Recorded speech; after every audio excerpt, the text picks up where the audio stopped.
पुस्तकालय का बंद कमरा कहानी शुरू होती है 90s के दशक के एक पुराने कॉलेज से।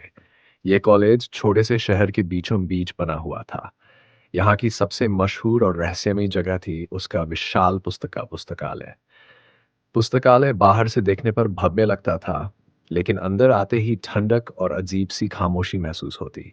किताबों से भरी अलमारियां, माँ दीवारों पर पुरानी तस्वीरें और सीलन की हल्की गंध, सब मिलकर उस जगह को एक अनजाना डर देते थे। इस पुस्तकालय में एक कमरा था जो हमेशा बंद रहता। मोटे लकड़ी के दरवाजे पर जंग लगा बड़ा ताला लटका रहता और उस पर मकड़ियों के जाले। छात्र अक्सर आपस में फुसफुसाकर कहते, उस कमरे में जिसने कदम रखा वह कभी वापस नहीं लौटा। लाइब्रेरियन मिस्टर जोशी 70 के दशक के बुजुर्ग आदमी थे। वे हमेशा उस कमरे का जिक्र टाल देते। जब कोई छात्र पूछता तो बस इतना कहते, ये कमरा अब इस्तेमाल में नहीं है, अंदर कुछ भी नहीं, तुम्हें जानने की जरूरत नहीं। लेकिन उनकी आंखों में डर झलक जाता था।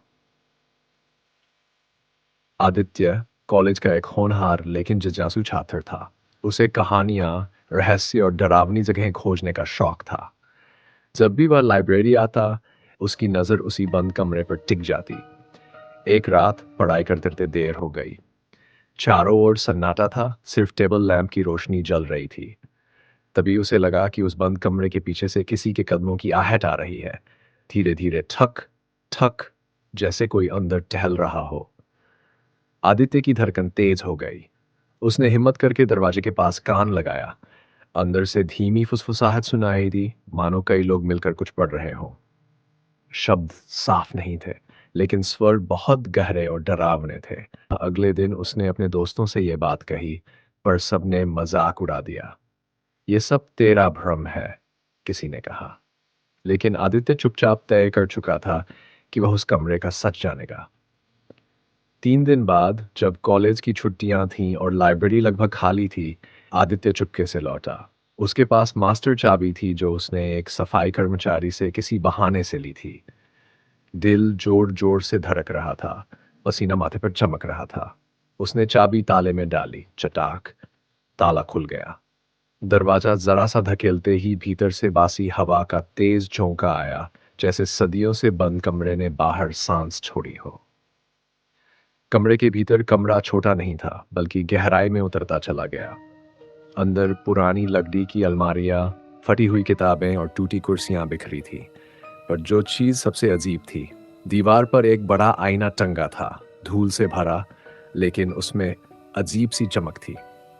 जैसे ही आदित्य ने आईने में झांका, उसका खून जम गया। आईने में उसका अपना चेहरा नहीं था, वहां एक और चेहरा था, काले गहरे धब्बों से भरा, खाली आंखों वाला, जो मुस्कुरा रहा था। अचानक कमरा बंद हो गया।